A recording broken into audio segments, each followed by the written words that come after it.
నమ్మకమైన మా రాజుని బంగారు పాదాలకి వందన స్తుతులు స్తోత్రాలు చెల్లిస్తున్నా. శాశ్వతమైన ప్రేమతో మమ్మల్ని ప్రేమిస్తూ విడవకు మాడలా మీరు చూపుతున్న మీ అపారమైన కృపను బట్టి స్తోత్రాలు చెల్లిస్తున్నా. గతించిన పరిశుద్ధ దినం నుంచి నేటి పరిశుద్ధ దినం వరకు అనేక రీతిలుగా ప్రభా ప్రమాదం నుంచి ఆపదల నుంచి తప్పించి ప్రభా ఈ దినమును చూడలేక అనేక మంది నశించిపోయినప్పటికీ వారికంటే యోగ్యులమని కాదు కానీ దేవా నీ కృపల మమ్మల్ని జ్ఞాపకం చేసుకుని సజీవులే కదా నన్ను స్తుతించేదని ప్రభా సజీవుల లెక్కలో మమ్మల్ని జ్ఞాపకం చేసుకుని నీ పరిశుద్ధావరణకు మమ్మల్ని నడిపించిన విధానం బట్టి స్తోత్రాలు చెల్లిస్తున్నా. దయగలిగిన తండ్రి, నిజముగా ఒట్టివారము మట్టివారము ఎన్నిక లేని మమ్ములను నీ మహిమ కొరకై ఎన్నుకొని నిన్ను సేవించుకునే దాని కొరకై యోగ్యులమని మీరు సిద్ధపరచుకొని నీ సన్నిధావరణంలో నిన్ను స్తుతించి నిన్ను సేవించి నిన్ను కీర్తించే దాని కొరకై నడిపించినందుకే స్తోత్రాలు చెల్లిస్తున్నా. ప్రభా వచ్చిన ప్రతి బిడ్డను బట్టి స్తుతిస్తున్నాము. ఇంకనూ మార్గం వచ్చిన వారిని కూడా ప్రభా మీరు త్వరపెట్టి నీ సన్నిధావరణకు నడిపిస్తున్నామని ప్రార్థిస్తున్నాను. ప్రభా వచ్చిన మేమందరము ప్రభా ఐక్యతో ఏక స్వరమెత్తి దేవా నిన్ను స్తుతించినట్లు నిన్ను మహిమపరచినట్లు పాటల ద్వారా నిన్ను హెచ్చించి పూజించినట్లు నీ సహాయం కోరుకుంటున్నా. మా స్వరములెత్తి నిన్ను స్తుతించినట్లుగా ప్రభా మా స్వరమును మీరు ముడుతురమని ప్రార్థిస్తున్నాను. అంత మాత్రమే కాదు దేవా ఆత్మతోనూ సత్యముతోనూ నిన్ను ఆరాధించే దాని కొరకై మమ్మల్ని బలపరుస్తున్నామని ప్రార్థిస్తున్నా. మరి ప్రభా నీ పరిశుద్ధ బలలో ప్రభా పాలుభాగస్తులే దాని కొరకై జరగబోయే పరిచయంతట్లోనూ దేవా నువ్వు నిలబెట్టుకుంటున్న నీ దాసుని నీ ఆత్మ చేత నింపి వాడుకుంటున్నామని ప్రార్థిస్తున్నా. ప్రేమ కలిగిన తండ్రి, సమకూర్చబడిన నీ ప్రజల క్షేమార్థమై నీ దాసుని నీ ఆత్మ చేత నింపి సొంత తలంపులు సొంత ఆలోచన సంపూర్ణంగా లయపరిచి దేవా కేవలము పరలోకం నుంచి మీరు బయలుపరిచి మీ మాటను తెలియపరిచి సాధనముగా నీ నోటి కొరగా వాడుకుంటున్నామని నీ సిలుచాటును మరుగుపరుచుకుంటున్నామని జ్ఞాపకం చేసుకుంటున్నామని ప్రార్థిస్తున్నా. దయగలిగిన తండ్రి, వచ్చిన మేమందరము దేవా నీ స్వరమును విని మా జీవితంలో ప్రభావ బలపరచబడిన వారమై మా ప్రతి జీవితంలో ఉన్న ప్రతి విధమైన బలహీనతని ప్రభావ చక్కపరుచుకొని ప్రభా నీ దృష్టికి యోగ్యముగా ఉన్నాం లేదా పరీక్షించుకొని నీ బలలో పాలుభాగస్తులేదని ప్రభా ప్రభు చూపిస్తున్నామని ప్రార్థిస్తున్నాం. ప్రభా మరి అలాగే ఈ దినమున హెబ్రోను ప్రార్థన మందిరం ద్వారా ప్రభా జరగనైన ప్రభా సండే స్కూల్ పరిచయలో కూడా ప్రభా నిలబడుతున్న దాసనాన్ని కూడా నీ ఆత్మ చేత నింపి వాడుకుంటామని ప్రార్థిస్తున్నాను. చిన్న బిడ్డలు మీరు సమకూర్చండి దేవా నీ చిత్తానుసారం ఒక కార్యం జరిపిస్తున్నామని ప్రార్థిస్తున్నాను. దయగలిగిన తండ్రి కృప చూపించండి. అలాగే ప్రభా కరెంటును మీరు స్వాధీనపరుచుకుంటారండి దేవా, ఎంత శుద్ధాన్ని మీరు స్వాధీనపరుచుకుంటారండి దేవా. కనిపించిన శత్రుకాన్ని సంపూర్ణంగా నీ నామంలో బంధించమని ప్రార్థిస్తున్నా. మరి గుంటూరు సీఎం ద్వారా హైదరాబాద్ హెబ్రోన్ ద్వారా సార్వత్రిక సంఘముల ద్వారా ప్రభా ఈ దినమున జరుగుతున్న పరిచయం అంతటిలోనూ నీకు కృప చూపించండి. పంపబడిన నీ దాసుల పైన నీ ఆత్మను కుమరింపలు చేస్తున్నామని ప్రార్థిస్తున్నాం. మెట్టుకు ప్రభా నిలబడుతున్న దాసుల ద్వారా మీరు మాట్లాడి సమస్తమైన మహిమ ఘనత ప్రభావం కేవలం మీరు మాత్రమే తెలుసుకున్నట్లు ఘనమైన పరిస్థితి జరిపించి మీరు మహిమనంతరం ఇచ్చిన కృపకై స్తోత్రాలు చెల్లించుకుంటూ మమ్మల్ని మేము తగ్గించుకుంటూ నేను ఘననామని హెచ్చిస్తూ క్రీస్తు యేసు నామమున పేరిట స్తుతించి ఘనపరిచి ప్రార్థించి వేడుకుంటున్నాం పరమ తండ్రి. ఆమేన్. ఆమేన్.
పాట సంఖ్య సియోను పాటల కృతుల నుంచి 115వ పాట. 115వ పాట మనకు అందరికీ వచ్చిన పాటే స్వరమైతే దేవుని స్తుతించడానికి కొరకై 115 పాట వందనమేసయ్య అనే పాట పాడుతుంది.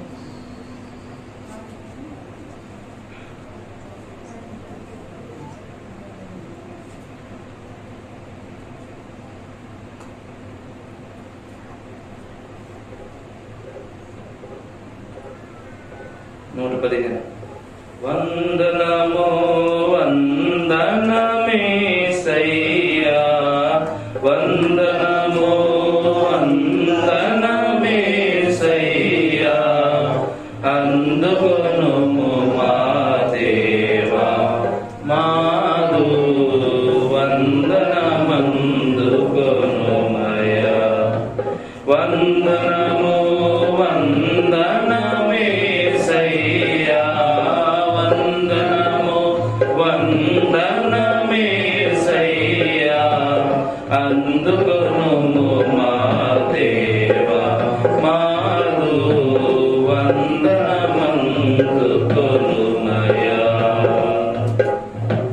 ధరకెత్తించి ధరించితివా నరరూపమును నరలోకములో, ధరకెత్తించి ధరించితివా నరరూపమును నరలోకములో, మరణము నుండి మరి లేచిన మా, మరణము నుండి మరి లేచిన మా మారని మహిమా రాజా నీకిదే వందనమందుకొనుమయ్యా.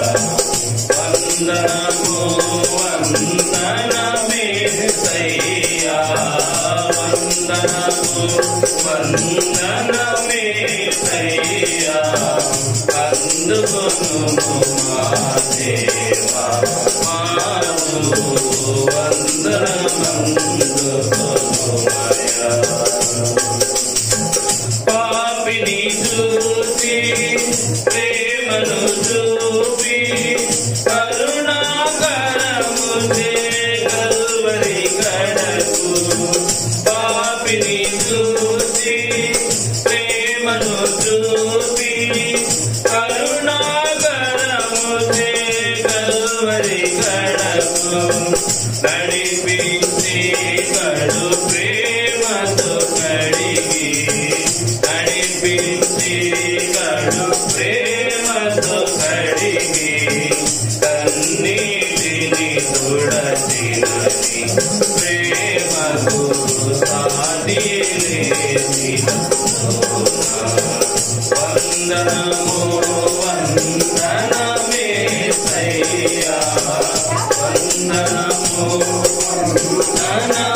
వందనమేసయ్యా, అందుకొనుము మా దేవా మాదు వందనమందుకొనుమయ్యా. ఉదయించితివా నన్ను ధరింప, ధరించితివా దారుణ మరణము, ఉదయించితివా నన్ను ధరింప, ధరించితివా దారుణ మరణము, దయదలచి దారిద్రుని పిలచి, దయదలచి దారిద్రుని పిలచి, దారిని చూపిన దేవా ఉదయార్పణన వందనమో వందనమేసయ్యా, వందనమో వందనమేసయ్యా, అందుకొనుము మా దేవా మాదు వందనమందుకొనుమయ్యా. ఆనాదున్నను నానాదున్నా అండవైనాకు పండగనున్ను,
पाठ संख्या 192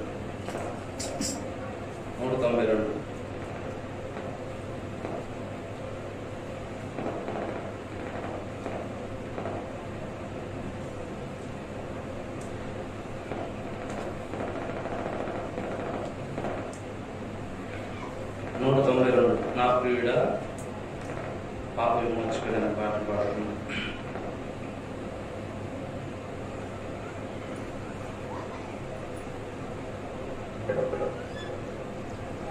నా ప్రియుడా పాప విమోచకుడా ప్రభు యేసు, నా ప్రియుడా పాప విమోచకుడా ప్రభు యేసు.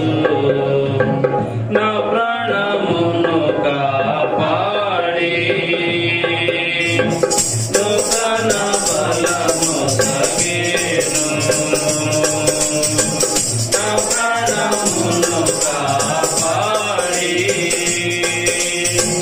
నూతన బలము తగేను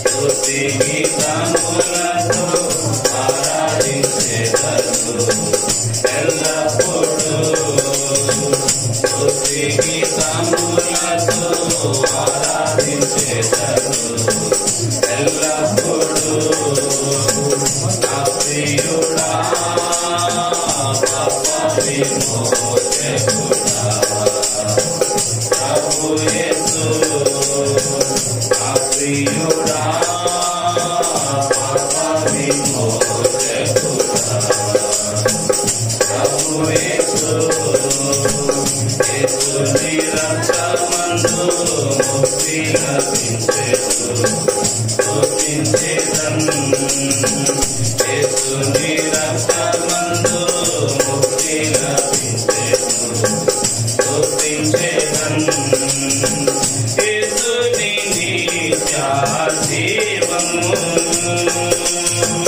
పొందెదను నిశ్చయం యేసుని నిత్య జీవము పొందెదను నిశ్చయం యేసు నాకేనా సుమధురం యేసు నాకేనా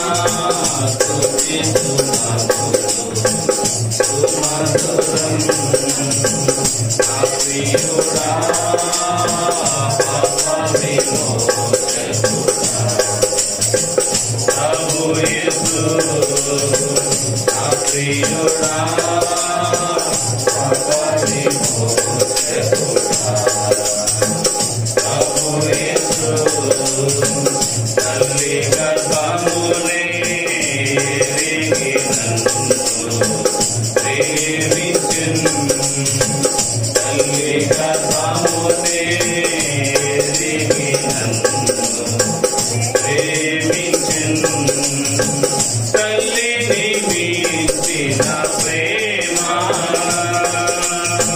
చూపిన మరువని ప్రేమ తల్లిని మించిన ప్రేమ చూపిన మరువని ప్రేమ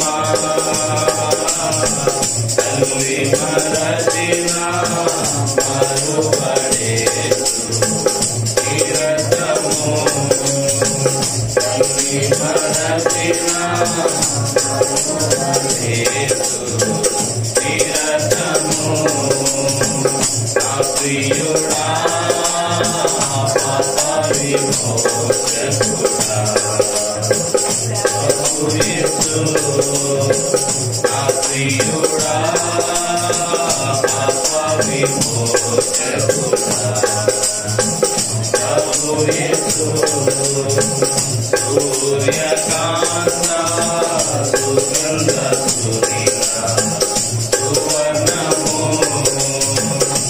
సూర్యకాంత సుగంధ సురిత సువర్ణము సూర్య తేజస్సు మించిన ఆ వెలుగు రాజ్యములో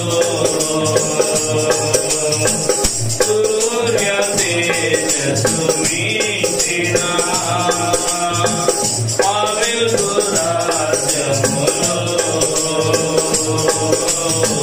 సూర్యుని వాలే తేజరిల్లెదను నా యేసుతో సూర్యుని వాలే తేజరిల్లెదను నా యేసుతో నా ప్రియుడా పాప విమోచకుడా ప్రభు యేసు నా ప్రియుడా విమోచకుడా ప్రభు యేసు పూరా శబ్దముతో నీవరుదించు ఉదలతో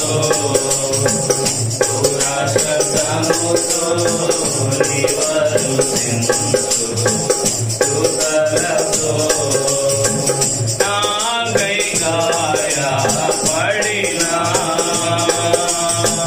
బంగారు నీ మోమున్ నాకై గాయపడినా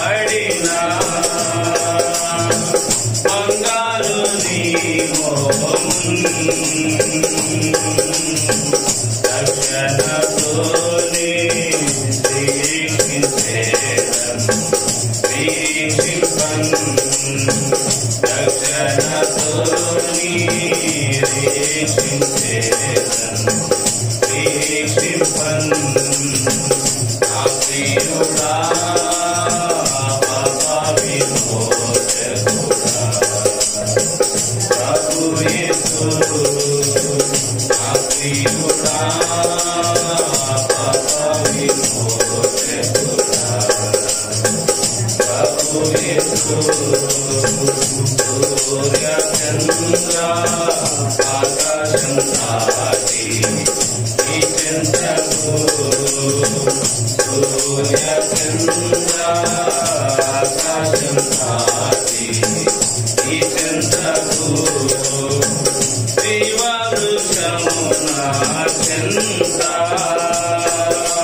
సజీవులుగా ఆయన సన్నిధానంలో మనం నడిపించినందుకు గాను దేవునికి మనం ఎంతో వందనస్తులమై ఉన్నాము. ఆయన మనం ఎంతో స్తుతించబద్దులమై ఉన్నాము. ఈ పరిశుద్ధ దినమున ఆయన ఆరాధించడానికి కొరకై సిద్ధపడి వచ్చిన మనము ప్రభుని ఆత్మతోనూ సత్యముతోనూ ఆరాధించుకున్నకు పరిశుద్ధ గ్రంథమైన బైబిల్లో నుంచి కొన్ని లేఖన భాగాలను మనం జ్ఞాపకం చేసుకొని దేవుని ఉనికిని జ్ఞాపకం చేసుకుని ఆయన మన పట్ల చేసిన గొప్ప కార్యమును స్మరించుకుంటూ మరొకసారి కృతజ్ఞతాపూర్వకంగా ఆయన ఆరాధించడానికి కొరకై ప్రయత్నం చేద్దాం. దీని కొరకై ముందుగా కీర్తనల గ్రంథము 34వ కీర్తన, కీర్తనల గ్రంథము 34వ కీర్తన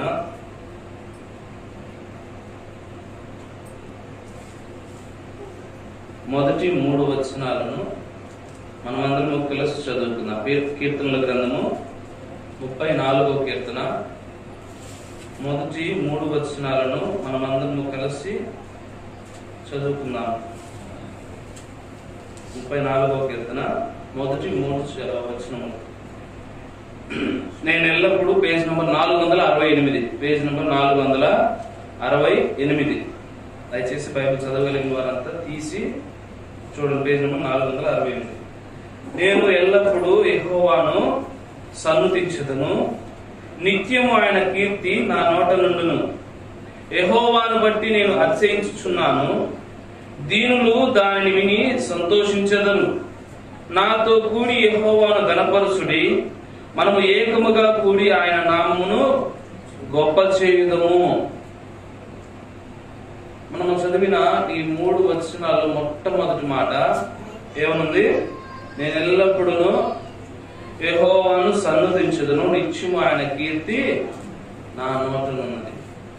ప్రభు బయలుపరిచిన మాట కొరకే ప్రభు వైపు చూద్దాం.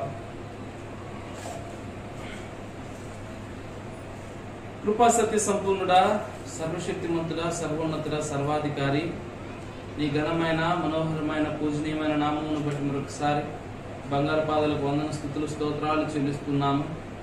నీ దయా కృప చొప్పున మమ్మల్ని జ్ఞాపకం చేసుకుని నీ సన్నిధానమును నడిపించి పాటల ద్వారా ఇప్పటి వరకు నిన్ను మహిమపరిచేదాని కొరకే మీరు చేసిన సహాయం స్తోత్రాలు చెల్లిస్తున్నాము.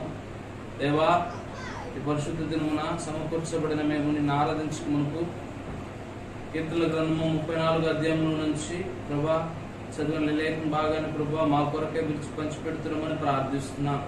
చదువుబడిన లేఖన భాగంను ప్రభా మాకు వివరింపచేసి దేవా నిన్ను స్తుతించేదాని కొరకై, నిన్ను ఆరాధించేదాని కొరకై ప్రభా మమ్మల్ని సంపూర్ణంగా సిద్ధపరుస్తున్నామని ప్రార్థిస్తున్నాను. నిలబడుతున్న నీ దాసును మరొకసారి బలహీనుడును అసమర్థుడును సమకూర్చబడిన నీ ప్రజలందరిలోకి అల్పుడనని ఒప్పుకొంటుండగా దేవా, నీ ప్రజల క్షేమార్థమై నీ నోటి పొరగా నన్ను వాడుకొని మీరే సమస్తమైన మహిమ ఘనత ప్రభావం పొందుకుంటారమని ప్రార్థిస్తున్నాను.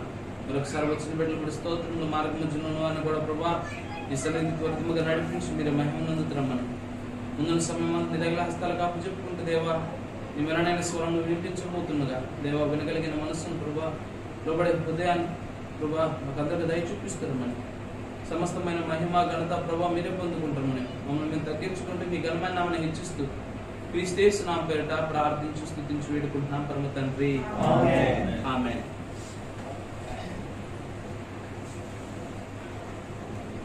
ప్రియమైన వాళ్ళారా, ఈ కీర్తన 34 అధ్యాయంలో మొదటి వచనం నేను ఎల్లప్పుడూ యెహోవాను సన్నుతించుదును, నిత్యము ఆయన కీర్తి నా నోట నుండు అనే మాట దావీదు ఏ సందర్భంలో పలికాడని రాయబడింది. పైన ఫుట్నోట్లో చిన్న చిన్న అక్షరాలతో మూలవాక్యం రాయబడింది. ఏముంది? దావీదు అబీమెలెకు ఎదుట వెర్రివాని వలె ప్రవర్తించి అతని చేత తోలివేయబడిన తర్వాత రచించిన కీర్తన. ఎప్పుడంటాక ఎప్పుడు దావీదు రాజు అబీమెలెకు చేత చెరగొట్టబడి తీసుకువెళ్ళినాక అతని దృష్టికి ఎలాగ ప్రవర్తించాడు? వెర్రివాని వల్ల ప్రవర్తించినప్పుడు అబీమెలెకు ఏం చేశాడంటే అతన్ని దావీదును తన దగ్గర నుంచి తోలివేశాడు, ఏమి శిక్షించకుండా, ఏ హాని చేయకుండా. ఆ సమయంలో ఆ సందర్భంలో దావీదు రచించిన కీర్తన. ఆ సందర్భాన్ని జ్ఞాపకం చేసుకోవాలి. ఏమంటున్నాడు కీర్తనకారుడు? నేను ఎల్లప్పుడూ ఎప్పుడంట నేను ఎల్లప్పుడూ యెహోవాను సన్నుతించుదును, నిత్యము ఆయన కీర్తి నా నోట ఉంటుంది. నేను ఎప్పుడూ రోజుకు ఒకసారి, వారానికి ఒకసారి, నెలకు ఒకసారి, లేదా ఏదన్నా మేలు కలిగినప్పుడు ఒకసారి నేను ఆయన స్తుతిస్తాను, నేను ఆయన్ని కీర్తిస్తాను అని అంటలే. ఎప్పుడు అంటున్నాక నేను ఎల్లప్పుడూ అంటే ఆయన నా జీవిత కాలం అంతయో ఇంకో చోట రాయబడి ఉంటుంది. నా జీవిత కాలం అంతయో నేను యెహోవాని స్తుతించాను. ఏనా? నేను నా జీవిత కాలం అంతా. అయితే ఇక్కడ ఈ అనుభవాన్ని కనుక జ్ఞాపకం చేసుకుంటే దావీదు ఈ మాట పలుకుతూ 4వ వచనంలో ఒక చక్కని మాట పలికారు. నేను అధ్యాయం అంతా చదివించడానికి మనకు సమయం ప్రాముఖ్యము కాబట్టి ఆరాధనలో అధ్యాయం అంతటి గురించి కొంత క్లుప్తముగా 2-3 మాటలు మనం జ్ఞాపకం చేసుకుని దావీదు పలికిన అనుభవం నుంచి మనము దేవుని స్తుతించడానికి ప్రయత్నం చేద్దాం. 34వ అధ్యాయము 4వ వచనం మనం కనుక చూస్తే, నేను యెహోవా యొద్ద విచారణ చేయగా ఆయన నాకు ఉత్తరం ఇచ్చెను, నాకు కలిగిన భయములన్నిటిలో నుండి ఆయన నన్ను తప్పించెను.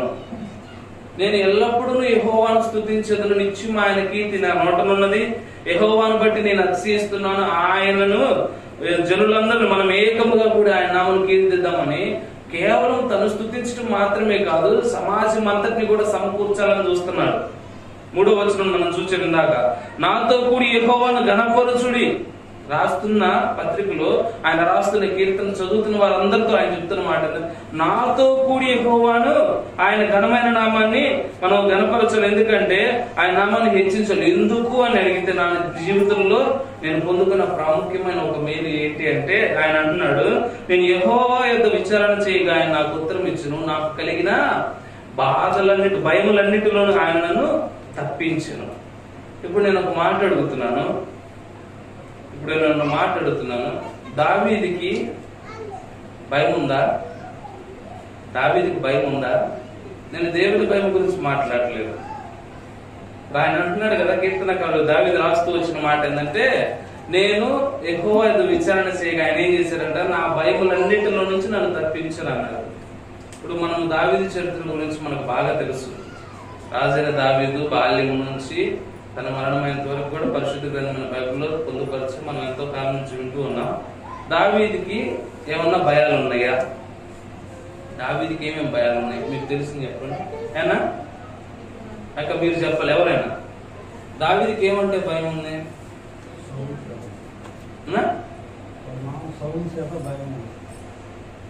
సౌలు, తన మామైన సౌలు కచ్చేత తను చంపడానికి వస్తూ ఉంటే, సౌలు అంటే తన మామ ఉంటే భయం ఉంది, పారిపోతూ ఉన్నాడు. ఇంకా సౌలు అంటే భయం ఉంది, మంచి మాట. ఇప్పుడు మనం చదువుకున్నాం అబీమెలెకు దగ్గర నుంచి కూడా. అబీమెలెకు ఏం చేయాలని చూసాడు దావీదును వాస్తున్న కథ. మనం ఈ చరిత్ర కనుక జ్ఞాపకం, దీని గురించి నేను ఎక్కువ చెప్పదలుచుకోలేదు, మిమ్మల్ని జ్ఞాపకం మీ ద్వారా తెలుసుకోవాలని ఇష్టపడుతున్నాను. దావీదుకి ఏమంటే భయం?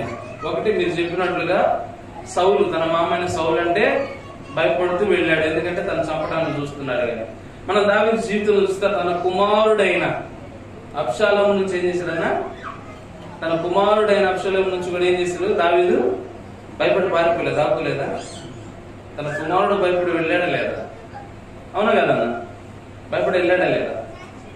దావీదుకి అనేకమైన అనుభవాలు ఉన్నాయి, భయంతో కూడిన అనుభవాలు. అందుకే దావీదు అంటున్నాడు, నేను యెహోవా యొద్ద విచారణ చేయగా నాకు కలిగిన భయములన్నిటిలో నుంచి ఆయన నన్ను తప్పించాడు. అయితే ఇప్పుడు ప్రశ్న, దావీదు గురించి కాదు అసలు ప్రశ్న, భయం అనేది ఎప్పుడు వచ్చింది?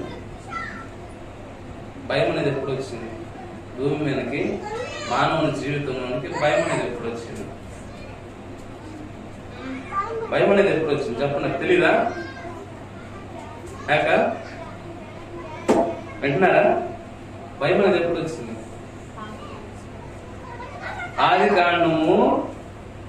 ఆదికాండము 3వ అధ్యాయంలోకి వెళితే కనపడింది భయం ఎప్పుడు వచ్చింది.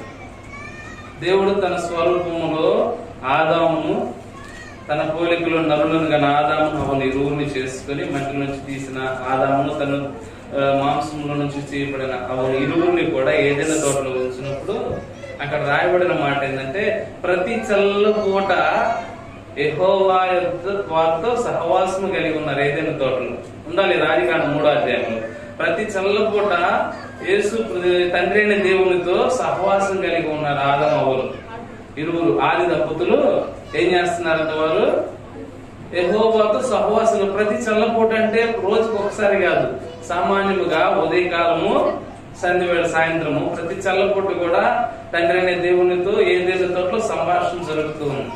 అయితే ఒక సందర్భం వచ్చింది, ఒకానొక దినమున దేవాతి దేవుడు ఏదైనా తోటలో ప్రవేశించినప్పుడు ఎదురు రావాల్సిన, కనపడాల్సిన ఆదాము అవ్వల కనపడాల. ఏమయ్యారు వాళ్ళు? చెట్టు చాటును దాక్కున్నారు. ప్రతి చల్లపూటన కలిసే వాళ్ళు కలవటానికి అభ్యంతరం ఏమొచ్చింది అంటే, అక్కడ రాయబడిన మాట మనం చదివితే చాలా బాగుంటుంది. ఆదికాండము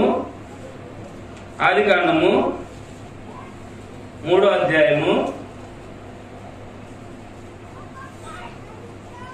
9-10 వచనాలు చూస్తే, దేవుడైన యెహోవా ఆదామును పిలిచి నీవు ఎక్కడ ఉన్నావనెను. అందుకతడు, నేను తోటలో నీ స్వరము వినినప్పుడు దిగంబరినిగా నుంటిని గనుక భయపడి దాగుకొంటినా. నేను ఏమయ్యాడంట? అంతకు ముందు ఏం లేదంటే ఆదాముకి దేవుడు అంటే ఏం లేదు, భయం అనే అనుభవం లేదు. ఎందుకంటే తండ్రి దగ్గర కుమారునికి ఏమైనా భయం ఉంటుందన్న? ఎన్నోసార్లు మనం మాట్లాడుకున్నాం. తండ్రికి కుమారునికి మధ్య ప్రేమాప్యాయతలు ఉంటాయి, కానీ తండ్రితో కుమారునికి భయం ఎప్పుడు కనపడింది చెప్పండి? ఎప్పుడు? తప్పు చేసినప్పుడు. ఇక్కడ అయ్యగారు ఆదాము గారు ఏం చేశారంటే దేవుడు చెప్పిన ఆజ్ఞను అతిక్రమించి చెయ్యొద్దన్న పాపాన్ని చేసి, తినొద్దన్న ఫలాన్ని తిని ఆజ్ఞను అతిక్రమించి ఏం చేశారంటే దేవుని దృష్టికి పాపం. ఎప్పుడైతే పాపము చేశారో తమ జీవితంలో హృదయంలో ఏమొచ్చింది? భయం వచ్చేసింది. ఏదొచ్చినా మనకి మూలం అక్కడి నుంచే. ఏది కనపడ్డా మన జీవితం లేదన్నా మూలం అయితే మొదలు అక్కడే, ఆయన దగ్గర నుంచి ఉంది. ఎందుకంటే మొదట ఒక మనుషుల ద్వారా పాపము, పాపం ద్వారా మరణమును లోకమును సంప్రాప్తమైంది. ఒక మనుషుల ద్వారా పాపం, పాపం ద్వారా మరణం లోకానికి ఎలాగొచ్చిందో అలాగే మనుషులంతా పాపం చేస్తున్నందున మరణం అందరికీ సంప్రాప్తమైన పరిశుద్ధ గ్రంథం బైబిల్లో రోమపత్రిక రాశారు. అయితే ఎందుకు చెప్తున్నానంటే మొట్టమొదట ఆదిపితరుడైన ఆదాము పాపము చేసినందున ఆ పాప భయము చేత దేవుని దగ్గరికి రాలేక ఎక్కడ దాక్కున్నాడు? చెట్టు చాటును దాక్కున్నాడు. మొట్టమొదటి పితరుడైన ఆదాము దేవుని ద్వారా ఆశీర్వదించబడి దేవుని ప్రణాళికలో ఉండవలసిన ఆదాము ఆశీర్వాదానికి బదులు ఏం పొందుకున్నాడు? 3వ అధ్యాయంలో ఏం పొందుకున్నాడు అన్న? దేవుడు ఆదాము నేలను సర్పమును ఏం చేసినాడు? శపించున్నాడు. ఎందుకు శపించాల్సి వచ్చింది అంటే ఆశీర్వదించబడిన వాళ్ళు ఎందుకు శపించబడుతూ వచ్చిందంటే వాళ్ళు పిలువబడిన ఆశీర్వాదానికి. అయితే వారి పాపమును బట్టి భయం ఏర్పడింది, వారి పాప అవిధేయతను బట్టి ఆశీర్వాదానికి బదులు శాపం పొందుపరుచుకుంటూ వచ్చారు. అయితే దావీదు జీవితంలో చూస్తే గొప్ప రాజే, దేవుని చేత అభిషేకింపబడిన వాడే, దేవుని ప్రజలను 40 సంవత్సరములు ఏ చింత లేకుండా ఎంతో జై జీవితంతో పరిపాలించిన దావీదు జీవితంలో సైతము, దేవుని హృదయానుసారుడైన చెప్పబడిన దావీదు జీవితంలో సైతము అనేకమైన భయాలు ఉన్నాయి. కుమారుడు అంటే, మామయ్య అంటే, జనాలంటే, ఇశ్రాయేలు ప్రజలు అనేక మార్లు భయముతో బ్రతుకుతూ వచ్చినాడు. అయితే దావీదు పలుకుతున్న మాట ఏంటంటే, నేను యెహోవా యొద్ద విచారణ చేయగా ఆయన నా భయములన్నిటిలో నుంచి తప్పించినాడు. భయములన్నిటిలో నుంచి తప్పించినాడు, అన్ని భయాల నుంచి తప్పించినాడు. అయితే అన్ని భయాల నుంచి తప్పించబడవచ్చు కానీ ఒక భయం నుంచి మాత్రం తప్పించబడటం కష్టమైంది, అసాధ్యకరమైంది. ఏంటా భయం అంటే మరణం అనే భయం నుంచి. మరణం అనే భయం నుంచి తప్పించబడటం అనేది మానవులమైన మనకు అసాధ్యమైనది. అయితే అసాధ్యమైన దాన్ని సాధ్యపరిచే దాని కొరకై దేవాది దేవుడు చేసిన గొప్ప కార్యం ఏమిటి అంటే హెబ్రీయులకు రాసిన పత్రిక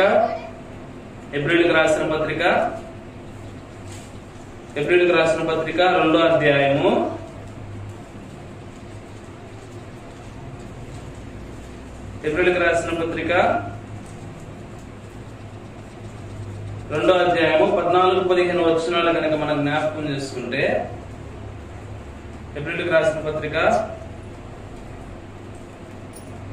2వ అధ్యాయము 14-15 వచనాలు, పేజ్ నెంబర్ 211. కాబట్టి ఆ పిల్లలు రక్తమాంసములు గలవారైనందున ఆ ప్రకారమే మరణము యొక్క బలము గలవారిని అనగా అపవాదిని మరణము ద్వారా నశింపజేయుటకు జీవిత కాలమంతయు మరణ భయము చేత దాస్యమునకు లోబడిన వారికి విడిపించుటకు ఆయన కూడా రక్తమాంసములలో పాలివాడాయను. మనం అందరము కూడా దేని చేత భయపడుతున్నాము? మరణం అనే భయము చేత. ఎంతకాలం అన్నా? ఎంతకాలము? జీవిత కాలము. చిన్నపిల్లవాడు ఊహ తెలిసినప్పటి నుంచి కూడా వృద్ధాప్యంలో వృద్ధాప్యంలో ఉన్న వారి వరకు కూడా అందరికీ ఉన్న సహజమైన భయం దేని గురించి అంటే డబ్బున్న వాడికి గాని, ఆరోగ్యకరమైన వాడికి గాని, లేదంటే దరిద్రుడికి గాని, ధనవంతుడికి గాని, సమస్తమైన సంపన్నుడికి గాని, బలవంతుడికి, ప్రతి ఒక్కరికి కూడా దేని గురించి అంటే భయం ఉంది? మరణం గూర్చిన భయం ఉంది. ఇదే మాటని యోబు గ్రంథంలో చూస్తే, యోబు గ్రంథం ఒక మాట చూద్దాము. యోబు గ్రంథము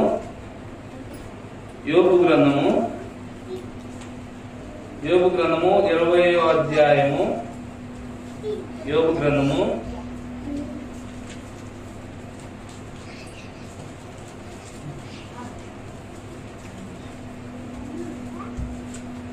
20వ అధ్యాయము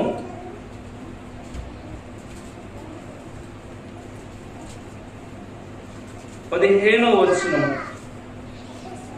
క్షమించాలి 15 కాదు 25వ వచనం. అది దేహమును చీల్చి వారి శరీరము నుండి వచ్చును, అది బయట తీయగా వారి శరీరముల నుండి పైచెపు తిత్తి వచ్చును, మరణ భయము వారి మీదకి వచ్చును, వారి ధననిధులు అంధకార పూర్ణములుగాను ఊదనక్కర లేని అగ్ని వారిని మిరిగివేయును, వారి గుడారములో మిగిలిన దాన్ని అది కాల్చివేయును. ఇక్కడ ఒక మాట మనం కేవలం క్లుప్తమైన మాటను చూస్తే, వారి శరీరంలో నుండి పైచుకు తిత్తి వచ్చును, మరణ భయము వారి మీదికి వచ్చును. ఎవరి గురించి రాయబడిందంటే ఇదంతా కూడా సమస్తమైన అవిధేయత చూపిన మానవుల గురించి యోబు రాయబడిన మాట, యోబు ప్రకటించిన మాట.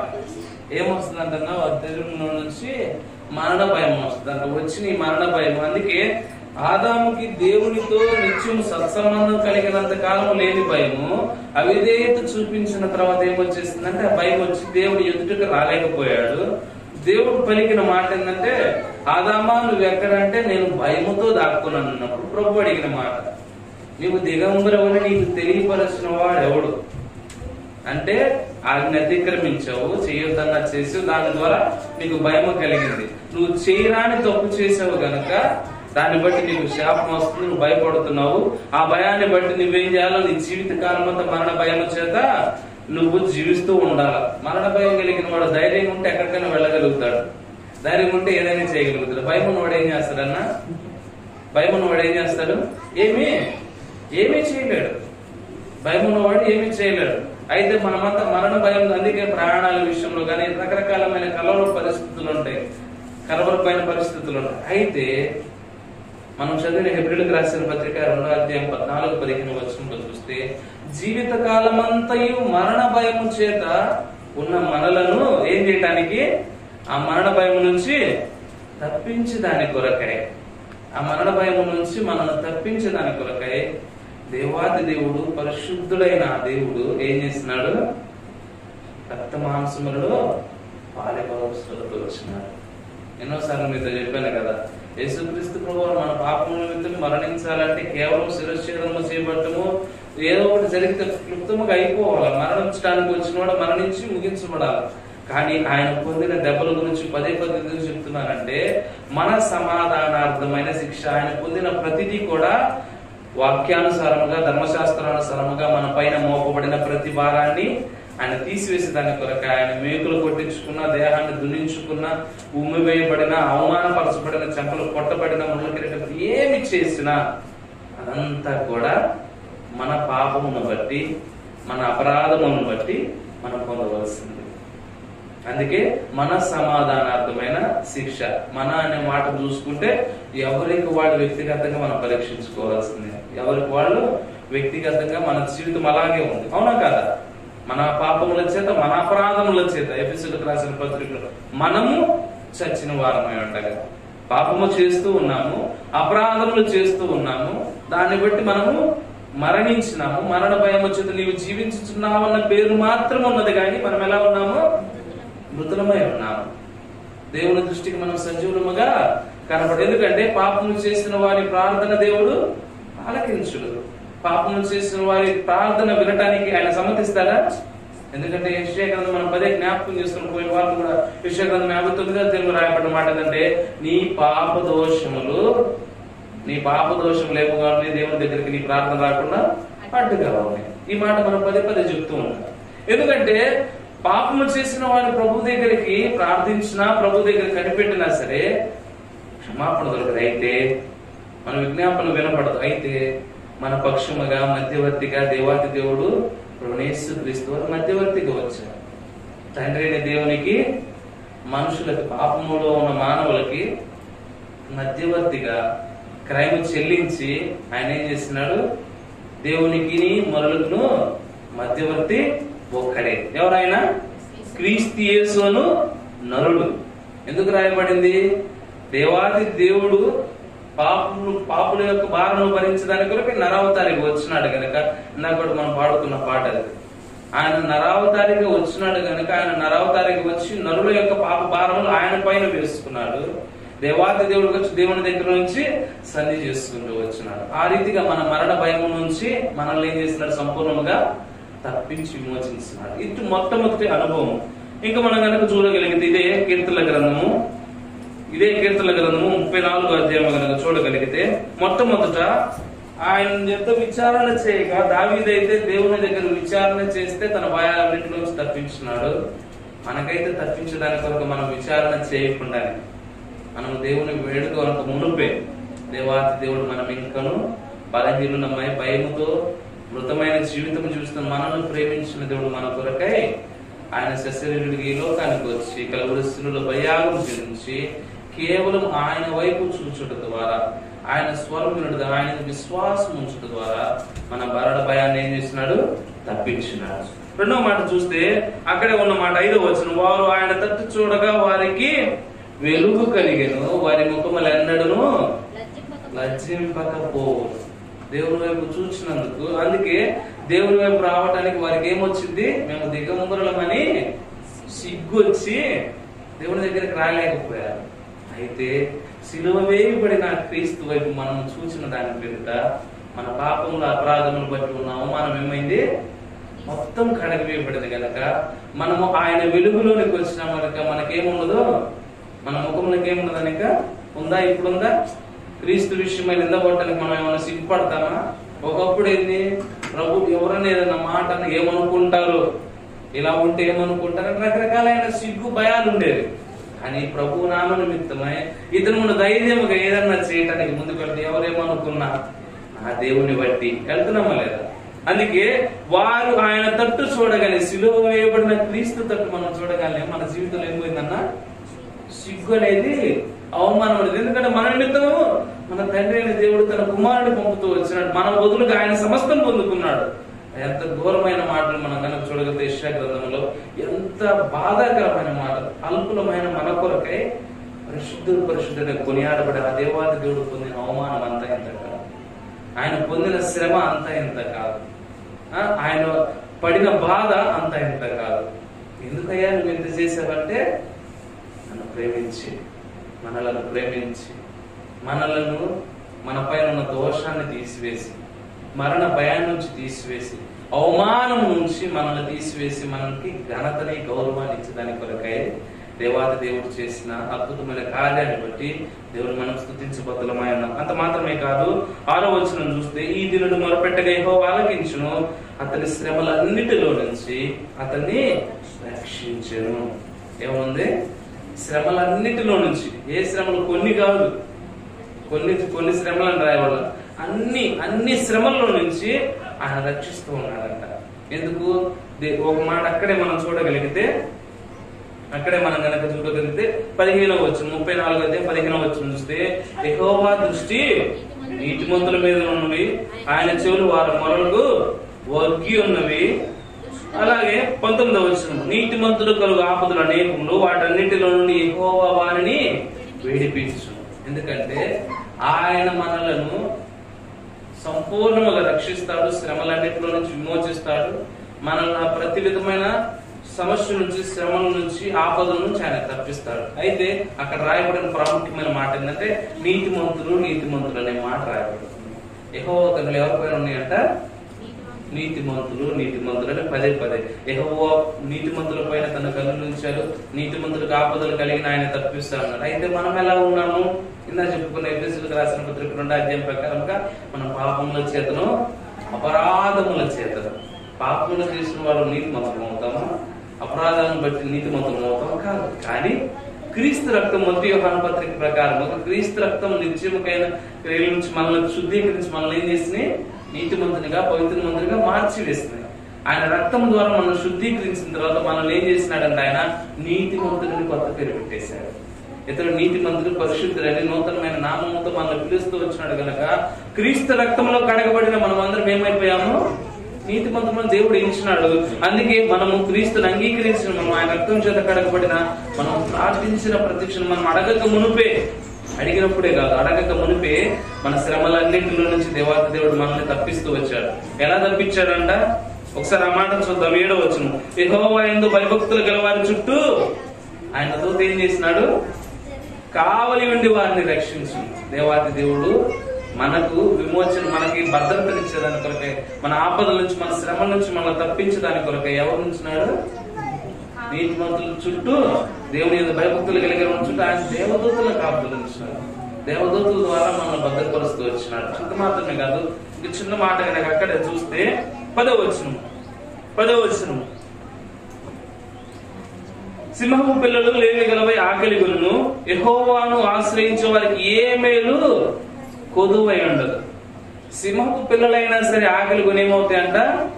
లేమితో ఆకలి కొని ఉంటే, కానీ యెహోవాను ఆశ్రయించిన వారికి, దేవాది దేవుని విశ్వసించిన వారికి ఏముండదంట? ఏ మేలు కొదువు ఉండదంట. ఏ మేలు కొదువు ఉండదంట. ఎంత శ్రేష్టమైన మాట అంటే, మనం పోయిన వారు మీకు చెప్పాను, మీరు ఆయన సన్నిధి మేళ చేత మనల్ని తృప్తిపరుస్తూ ఉన్నాడు. ఆయన సన్నిధి మేళ చేత మనల్ని తృప్తిపరుస్తూ ఉన్నాడు. సింహపు పిల్లలు, వాస్తవానికి సింహపు పిల్లలు అనే మాట చూస్తే అడవికి రాజు ఎవరున్నా? అడవికి రాజు ఎవరు? సింహం. అడవికి రాజే కదా. అడవికి రాజే దేన్నైనా గాని వేటాడి సంబంధించిన అటువంటి సింహపు రాజు, అడవికి రాజైనా సింహపు పిల్లలు సైతం ఏమవుతాయంటన్నా? ఆకలికి ఉంటాయి అంట.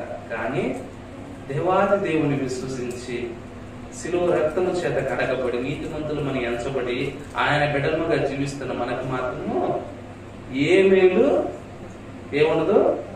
వధువు ఉండదు. ఇది కొరత. ఇదిగో దేవుని బిడ్డలను నాకు ఇది కొరత అనే మాట అయితే ఉండనే ఉండదంట. దేవుని వాక్యం మీ అనుభవాన్ని ఎవరు చెప్తున్నారంటే, అనుభవపూర్వకంగా ఆ మేలు చేత నింపబడి మేలు పొంది దేవుని ద్వారా, దేవుణ్ణి విశ్వసించడం ద్వారా, దేవునికి లోబడి ఉండడం ద్వారా ఘనత గౌరవాన్ని పొందిన దావీదు పలుకుతున్నాడు. అందుకే దావీదు అనుభవాల నుంచి వచ్చినాడు గనక, నేను ఎల్లప్పుడూ యెహోవాను సన్నిధించదును, నిత్యం ఆయన కీర్తి నా నోటలో. అందుకే నేను పొందాను, నిజంగా నాతో పాటు కలిసి దేవుని స్తుతించండి, నాతో పాటు కలిసి దేవుని ఘనమైన నామాన్ని హెచ్చించండి అంటున్నాడు. ఎందుకంటే ఆయన ఈ మాటలని చెప్తున్నాడు. నా భయాలన్నింటి నుంచి నా దేవుడు నన్ను తప్పించాడు, నా శ్రమలన్నింటి నుంచి నన్ను విమోచించాడు, తన దూతలను పంపి నన్ను భద్రపరిచాడు. నాకు ఏ కుదువ లేకుండా ఆయన నమ్మినందుకు, ఆయన మీద ఆధారపడినందుకు నాకు ఏ మేలు కుదువ లేకుండా నాకు తన సన్నిధి మేళ చేత నన్ను ఏం చేస్తున్నాడు? తృప్తి పరుస్తూ ఉన్నాడు. ఇంకా చివరికి ఒక మాట చూసి మనం ఆరాధనలోనికి వెళ్ళడానికి ప్రయత్నం చేద్దాము. 22వ వచనం. యెహోవా తన సేవకులు ప్రాణమును విమోచించును, ఆయన శరణు దొచ్చిన వారిని ఎవడును అపరాధులుగా ఎంచబడడు. పాపమును అపరాధులమైన మనము ఆయన దగ్గరికి రావడం ద్వారా ఏమని ఎంచబడ్డంటే, ఇంకా అపరాధులమని. ఎంత ఘోరమైన పాపం చేసిన వారము, ఎంత ఘోరమైన వ్యభిచారం చేసిన వారము, ఎంతో ఘోరమైన హత్యలు చేసిన వారు. అయితే మనుషుల దృష్టికి మనం కొన్ని దోషాలు కనపడతా ఉన్నప్పటికీ దేవుని దగ్గరకు వచ్చిన వారిని దేవుడు ఏమన్నాడు? ఇంకెప్పుడు కూడా అప్పుడు. అందుకే మనుషులందరూ దృష్టిలో, యూదులందరూ దృష్టిలో పాపాత్మురాలైన స్త్రీ అని రాయబడింది. కానీ దేవాతి దేవుడు పలికిన మాట ఏంటి? ఆ స్త్రీని రాళ్లతో కొట్టాలి, చంపాలని ధర్మశాస్త్రానుసారంగా చూసినప్పుడు ఆయన పలికిన మాట ఏంటి? అమ్మా, ఎవరు నిన్ను గాయపరచలేదా? నేను కూడా నిన్ను ఏ హాని చేయను, ఇంకా పాపం చేయకుండా జీవించుకున్నాను అంటే. ఆయన దగ్గరకు వచ్చిన వారిని ఆయన నీచముగా చూడాల, దోషిగా ఎవరిని చూడాలి. ఆఖరికి నేను మరలా చెప్తున్నాను, 12 మంది శిష్యులుగా వచ్చిన వాళ్ళు ఇంకా చెడు తలంపుతోనే జీవిస్తున్న ఇస్కరియా దూరున్నవాడు. సంపూర్ణమైన లోతైన కార్యం జరగకుండా ఇంకా ధనాన్ని ఆశిస్తూ దేవుని దగ్గర కపటమైన ప్రేమ చూపిస్తున్న ఇస్కరియా తీరుతూ ఉన్నాడు. నిజంగా దేవుని ప్రేమించిన వాడైతే కానే కాదు. అతడు దేవుని కంటే దేన్ని ప్రేమించాడనా? ధనాన్ని ప్రేమించాడు. అయినా సరే యూదాను ఏమన్నాడు? మిగిలిన వారితో పాటు శిష్యులలో ఒకరిగానే చూస్తూ వచ్చాడు. తన విధేయతను బట్టి దేవుడు అతని అపరాధిగా, దోషిగా ఎంచలేదు. తన వద్దకు వచ్చేవారు ఎవరినైనా ఎంతటి వాడినైనా ఆయన ఏం చేశాడు? అపరాధిగా. ఒకసారి మనం కనుక బైబిల్ చూస్తే ఇది దావీదు, ఈ మాట చెప్తున్న దావీదు సైతము బెత్షెబా విషయంలో తప్పు చేశాడు. ఎంతవరకు వెళ్ళిందా తప్పు? ఒక స్త్రీతో తప్పిదం చేయడంతో లాగిపోయిందా? కప్పిపుచ్చుకోవడానికి తన భర్తను సైతం ఏం చేసినాడు? చంపేసినాడు, నరహంతకుడు అయినాడు. అయినా సరే ఎప్పుడైతే దేవుని దగ్గరికి ప్రవక్త ద్వారా హెచ్చరింపబడి పశ్చాత్తాపడ్డాడో, దేవుని దగ్గరికి వచ్చిన తర్వాత దేవుడు ఏమన్నాడు? నువ్వు ఇంకా దోషివి, నువ్వు ఎంత చేసినా నువ్వు దుర్మార్గుడు అన్నాడా? పశ్చాత్తాపడిన 51వ అధ్యాయంలో మనం కనుక చూడగలిగితే, అతడు పశ్చాత్తాపడి నన్ను మరలా కడిగి శుద్ధ హృదయం నాకు మరలా అనుగ్రహించని ఇస్సోపుతో నన్ను శుద్ధీకరించమని దావీదు పశ్చాత్తాపడినప్పుడు దేవుడు ఏమన్నాడు? నువ్వు దోషివి అన్నా. తన పశ్చాత్తాపడిన హృదయాన్ని బట్టి దేవుడు మరలా నా హృదయానుసారుడనే అంగీకరిస్తూ వచ్చాడు. తన యుద్ధకు వచ్చేవారు. ఈ అనుభవం దావీదు చూచినాడు కనుక తన అనుభవపూర్వకంగా రాసిన కీర్తన. కనుక మనం చూస్తే అనేకమైన అనుభవాలు దావీదు జీవితంలో, ప్రత్యేకంగా ఈ సందర్భం చూస్తే అబీమెలెకు నుంచి వెరితనమును బట్టి దేవుడు అతను అక్కడి నుంచి సంహరించబడకుండా దావీదును తప్పించిన దాన్ని బట్టి దేవుడు నా బలహీనతలో నుంచి, నా యొక్క భయమన్నిటి నుంచి తప్పించిన, నా శత్రువు నుంచి నన్ను తప్పించినాడు, నన్ను రక్షించినాడు, నా కొదువు లేకుండా చేస్తున్నాడు. దేవుని దృష్టికి నన్ను అపరాధిగా కాకుండా దేవుని బిడ్డగా నన్ను సాక్షాత్తంగా ఆయన పిలుచుకున్నాడు, ఏర్పరచుకున్నాడు. దావీదు ఏ రీతిగా స్తుతిస్తూ వచ్చినాడు. ఈ మధ్యాహ్న కాల సమయంలో ఒకప్పుడు అపరాధముగా, పాపులముగా, నీచులముగా, మరణ భయము చేత మనం ఈ లోకంలో జీవిస్తున్న మనలను క్రీస్తు తన రక్తములో కడిగి నీతిమంతులుగా తీర్చుకొని మన ప్రార్థన ఆలకించి మన అవసరతలు తీరుస్తూ ఏ కొదువ లేకుండా మేలుతో మనం తృప్తిపరుస్తూ మనల్ని నిత్యము కాపాడుతూ, శత్రువు అనే వాడి నుంచి లేకుండా మనల్ని నిత్యము భద్రపరుస్తూ తన దేవదూతను మన కాపులుగా అనుగ్రహించిన ఆ దేవాది దేవుడు నా జీవితంలో చేసిన కార్యాలను బట్టి నిజమే. ఇదంతా పొందుకునే దానికి ఏ అర్హత లేని నన్ను కేవలము నీ యందు విశ్వాసం ఉంచడం ద్వారా, విశ్వాసం ఉంచడం కృపచేతనే మీరు నన్ను రక్షించుకున్నందుకు స్తోత్రం తండ్రి అని దేవాది దేవుని మనము ఆరాధించబద్దులమైన మధ్యాహ్న కాల సమయంలో